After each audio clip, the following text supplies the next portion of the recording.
வணக்கம் எல்லாருக்கும். மறுபடியும் ஒரு வீடியோ என்னென்னு சொன்னால்,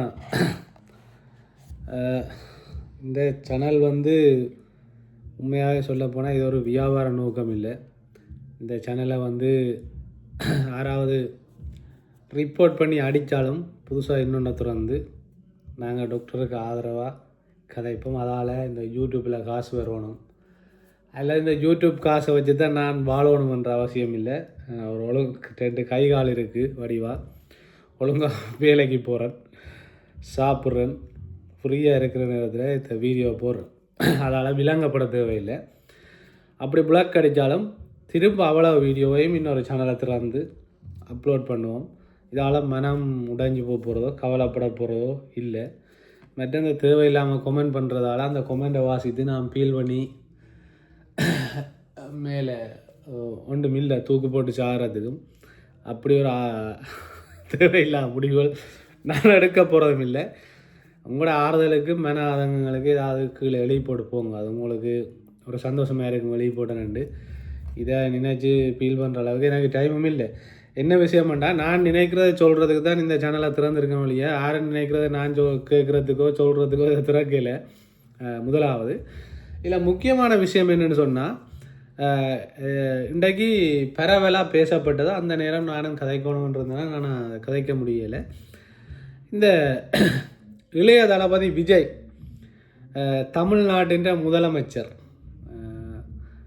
விஜய்க்கு வந்து வைத்தியர் அர்ச்சுனா வந்து ஆதரவு கொடுத்தவர். இப்பையும் அவர் கொடுத்துக்கொண்டு தான் இருக்கிறார். டாக்டரை பொறுத்தளவில் இந்த சினிமா முகங்களுக்கோ அல்லது இந்த படங்களையோ அதுகளையோ பெருசாக விரும்புகிற ஒரு ஆள் இல்லை, அந்த கேட்டகரிக்குள்ளே அவர் இல்லை. அதால் ஏன் திடீரென்று விஜய்க்கு கை காட்டினவர், விஜயை ஆதரித்தவர்னு சொன்னால், முதலாவது வந்து அதான் நான் சொன்னேன், இந்த மண்டையோட்டோட சம்மந்தப்பட்ட ஒரு விஷயம் ஒன்று இருக்குது.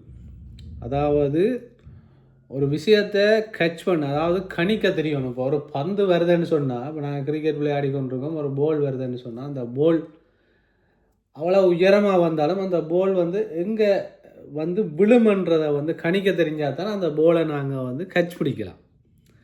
இப்போ அதே மாதிரி இப்போ சிலர் வந்து கணிக்க தெரியாதால் தான் இன்னும் எங்கட இவர் என்னவர் சீமான் அண்ணையை நம்பிக்கொண்டிருக்கணும். இப்போ ஒரு இன்டர்நேஷ்னல் பொலிட்டிக்கை வந்து இப்போது சர்வதேச அரசியலை வந்து எங்களுக்கு கணிக்க தெரியாட்டி ஒரு அரசியல்வாதியாக இருக்கலாது.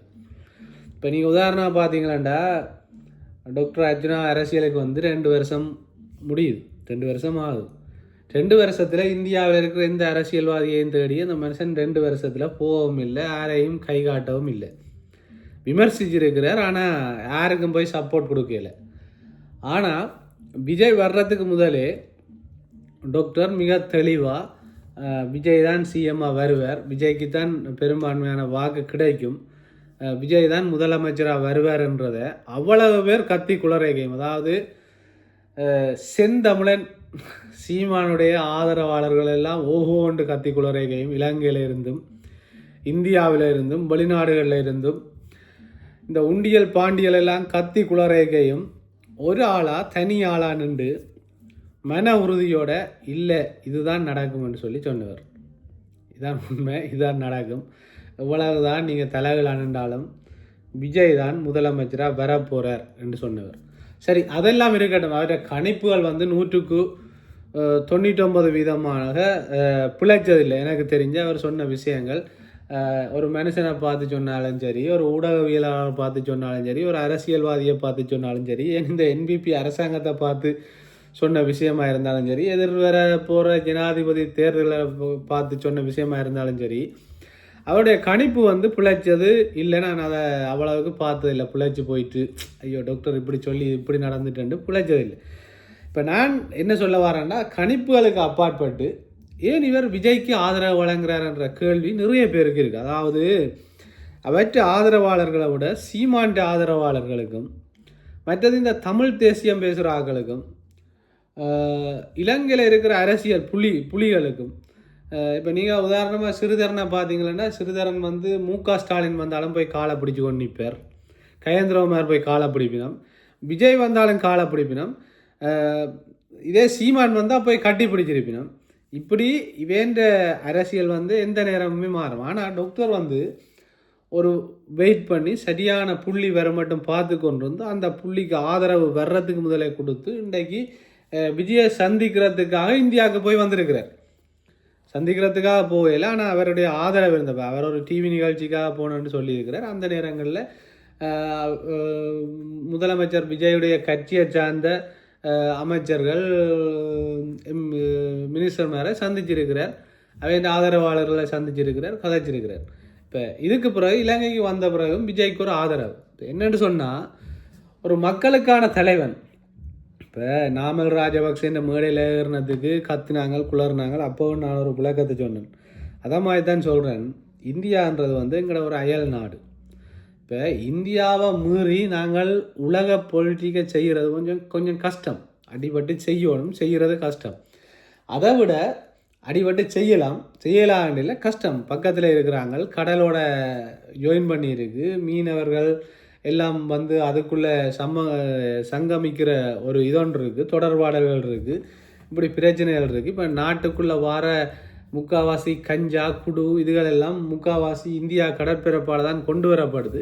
இப்படி நிறைய விஷயங்கள் இருக்குது. அப்போ எங்களுக்கு எங்களோட நாடு அழிவுக்குரிய ஒரு விஷயமும் இந்தியாவில் இருந்திருக்கு. அதை விட சில ஆக்கப்பூர்வமான வேலைகளையும் நாங்கள் இந்தியாவில் செய்யலாம். இப்போ எந்த பிரச்சனை என்னென்னு சொன்னால், விஜயன் ஆதரித்தவர் இப்போ வேறு ஒரு முதலமைச்சரை ஆதரிச்சிருக்கலாம். கருணாநிதியின் மகனை போய் ஆதரித்து நேரத்துக்கே போய் டாக்டர் கதைச்சு ஏதாவது ஒன்று செய்திருக்கலாம்னு பார்த்தா, இதில் முக்கியமாக தமிழ் மக்கள் விளங்கி கொள்ள வேண்டியது, விஜய்க்கு வந்து எந்த விதமான அரசியல் பின்புலமும் இல்லாமல் தான் இந்த அரசியலுக்குள்ளே அவர் வாரார். இப்போ 1000 பேர் 1000 கதைகளை அவர் அந்த பாஜகன்ற இந்தியாவில் இருக்கிற கட்சிகள் பேர் பாஜக, காங்கிரஸ், மாங்கிரஸ், இப்படி கட்சிகள் இருக்குது. அவங்களோட பி டீம் ஏ டீம்லாம் கதைக்கலாம். ஆனால் என்ன பொறுத்தளவில் விஜய் வந்து இந்த ஏ டீம் பி டீமாக இருக்கிறதுக்கெல்லாம் அவருக்கு அரசியலுக்கு முற்பட்ட காலங்களில் டைம் இல்லை. அவர் வந்து ஒரு பிரபலமான உச்ச நட்சத்திரம். அவருடைய வேலையை செய்கிறதுக்கு அவருக்கு நேரம் இருந்திருக்காது. மற்றது அவருக்கு மனசில் ஒரு நல்லது செய்யணும், மக்களுக்கு நான் இவ்வளோ உழைச்சது இந்த மக்களால் நல்லா வச்சிருக்கணும், இப்படியெல்லாம் அநியாயம் நடக்குது. மற்றது இந்த அரசாங்கம் வந்து அவரை வந்து அவருடைய தொழிலை நிறைய இடங்களில் பிளாக் பண்ணியிருக்கிறார். அது அங்கே தான் பிரச்சனையே இருக்குது. டாக்டர் அர்ச்சுனாக்கும் இளைய தளபதி விஜய்க்கும் இடையில் இருக்கிற மிக முக்கியமான ஒற்றுமை என்னன்னு சொன்னால், அவங்க உயிராக நேசித்த தொழிலை போய் அரசியல் கை வச்சது தான் நாங்கள் பிரச்சனை. இதை நீங்கள் வடிவாக விளங்கி கொள்ளணும்.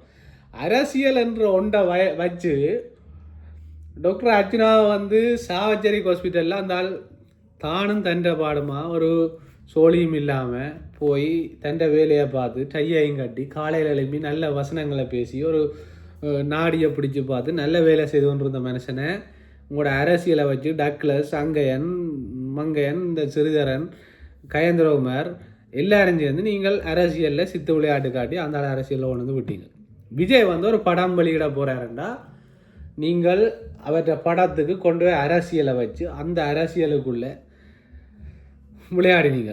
அப்போ இவங்க ரெண்டு பேருமே அரசியலுக்குள்ளே தாக்களாக விரும்பி வந்தார்கள் மாதிரி எனக்கு தெரியலை. ஒரு ஆக்ரோஷம், ஒரு வெறி, நீங்கள் தட்டி விட்ட நெருப்பு தான் பற்றி எறிகிற மாதிரி நான் யோசிக்கிறேன். அதால் டாக்டர் ஏன் விஜயை போய் பார்க்குறார் அல்லது விஜய்க்கு ஆதரவு கொடுக்க யோசிக்கிறார்ன்னு சொன்னால், எந்த விதமான அரசியல் பின்புலமும் இல்லை. அடுத்தது அவர தேர்தல் பிரச்சாரங்களில் யாரையும் அடித்து அரசியலுக்கு வரணுமென்று அவர் யோசிக்கலை. விஜய் வந்து மக்களுக்கான ஒரு கோட்பாட்டோட, மக்களுக்கான ஒரு இதோட, ஒரு வரியோட அமைதியாக இருந்து அரசியலுக்கு வந்தார். டாக்டரும் தண்ட வைத்தியசாலை பிரச்சனையை இதை எவ்வளவோ இடங்கள்ல இருந்தால் போய் அதெல்லாம் நாங்கள் வேறு ஒரு வீடியோவில் கதைப்போம். இப்போ விஜய்கிட்ட டாக்டர் போகிறதுக்கு காரணம் வந்து இவர் எந்த விதமான பின்னோக்கமும் இல்லாமல் அல்லது எந்த விதமான அரசியலும் இல்லாமல் நிச்சயமாக எங்களோட தமிழ் மக்களோட பிரச்சனையில் தீர்வு காணுவார். இப்போ விஜய்க்கு வந்து தமிழ் தேசியம் என்ற அந்த கேட்டகரிக்குள்ளே இல்லை. இப்போ சீமான் மாதிரி தமிழ் தேசியத்தை மட்டுமே கதைச்சு கொண்டு தண்டை வைத்த நிரப்ப வேண்டிய தேவை இல்லை. அடுத்து வந்து விஜய் வந்து ஒரு சாதாரண பட இயக்குனராகவோ அல்லது சாதாரணமான ஒரு இடத்துல இருந்தோ அவர் வரையில் அவர் இருந்த இப்போ இருக்கிற இடம் வந்து இருந்த இடத்த விட பதிவு தான்.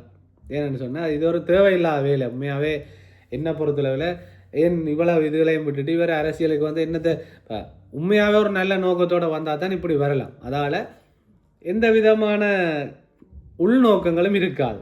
அப்போ டாக்டரை தெரிவு வந்து அவருடைய கெஸ்ஸிங்கும் வந்து சரியாக இருக்குது. இவரை வச்சு எங்களோட மக்களுக்கு ஏதாவது செய்யலாம். ஏனென்றா இந்த ஆள் வந்து விஜய் வந்து எந்த விதமான எங்களோட இந்த தமிழ் கரபடிஞ்ச அரசியல்வா இப்போ உதாரணமாக சீமான் முதலமைச்சராக வந்திருந்தா நிலைமையாக யோசிச்சு பாருங்க. சீமான் முதலமைச்சராக வரையலாது, உண்மையாகவே வரையலாது, வரமாட்டார். இப்போ எங்களோட வாழ்க்கை காலங்களில் சீமான் முதலமைச்சராக வர போகிறதில்லை. ஒருவேளை எங்களோட பேரப்பிள்ளைகள் அப்படியான ஜென்ரேஷனில் சீமான் முதலமைச்சராக வாராண்டா அவர் ஒன்று என்ன சொல்கிறார், அவர் நடக்க இல்லாத ஒரு நிலைமையில் அல்லது அதை சொல்லலாது வர்றதுக்கு சாத்தியக்கூறு இல்லை. ஒரு எம்எல்ஏயாக வரணும், முதல் ஒரு எம்பியாக வரணும், அப்படியெல்லாம் நிறைய படிகள் இருக்குது. சரி, அது ஒரு பக்கம் இருக்கட்டும். நடக்காத விஷயங்களை பற்றி கதைச்சி நேரத்தை வீணாக்குவான்.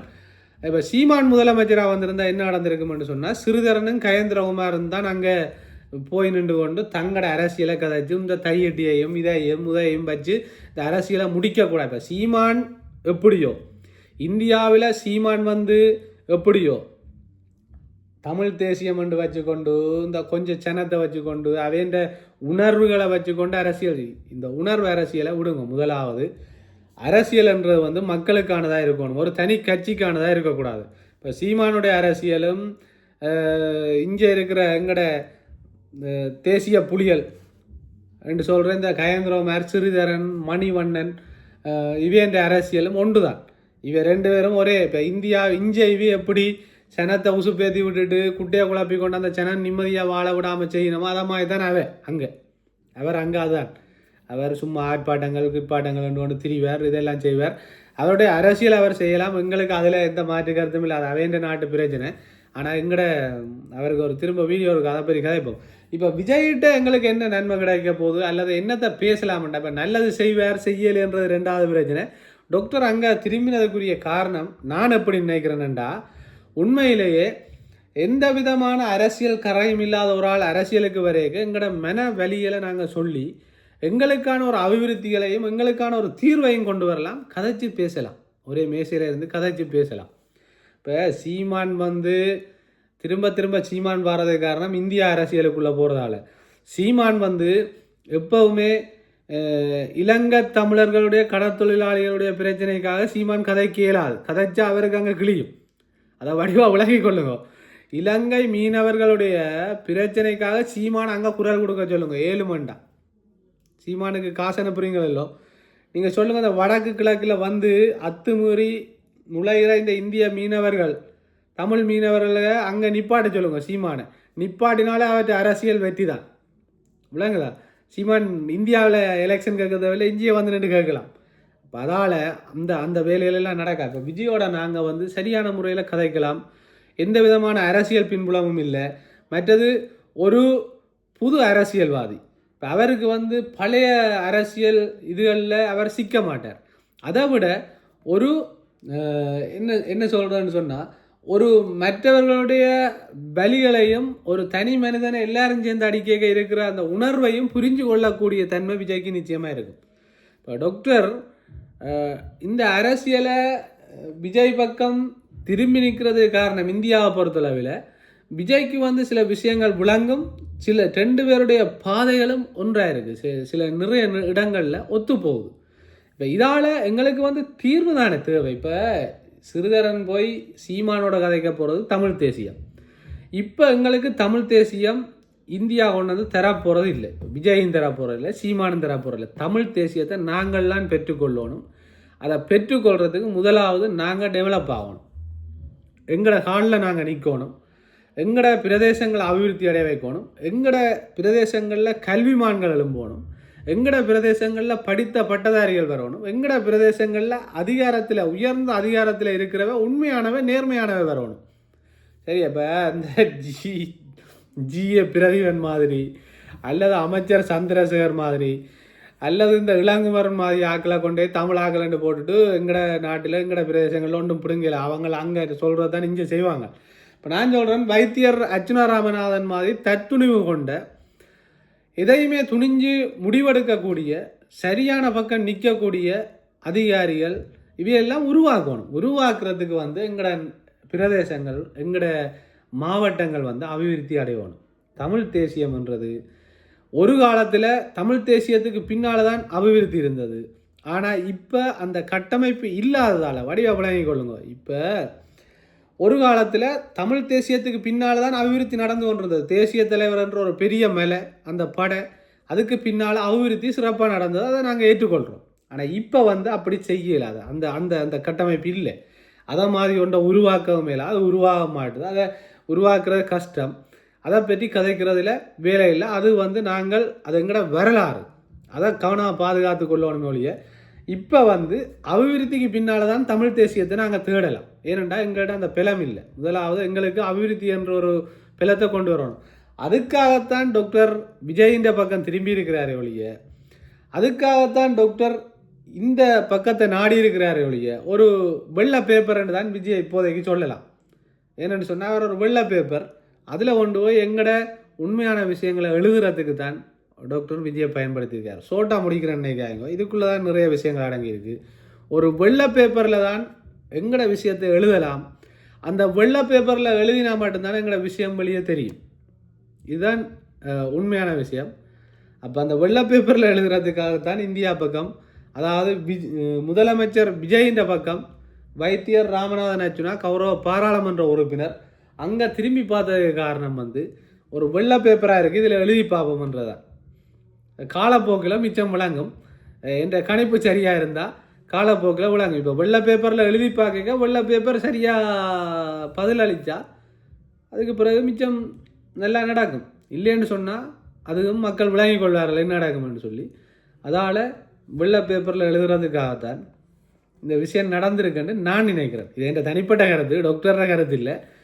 சில வேளை 2 கூட இருக்கலாம் என்ற நம்பிக்கை எனக்கு இருக்குது. நன்றி, வணக்கம். இன்னொரு வீடியோவில் சந்திப்போம்.